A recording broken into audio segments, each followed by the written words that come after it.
बिस्मिल्लाहिर्रहमानिर्रहीम। अस्सलाम वालेकुम नाजरीन, आप देख रहे हैं आइडिया न्यूज़। मैं हूं मरियम एजाज।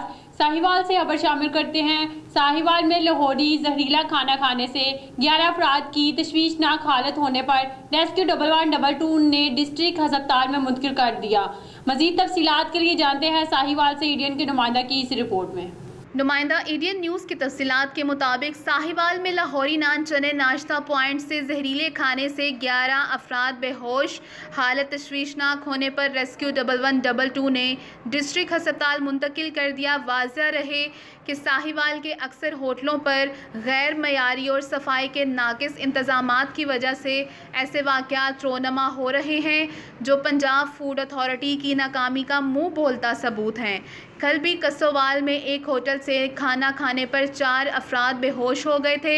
अवामी और समाजी हलकों का डिप्टी कमिश्नर साहिवाल और पंजाब फूड अथॉरिटी के आला अफसरान से नोटिस लेने का मुतालबा। नुमाइंदा ईडीएन न्यूज़ साहिवाल।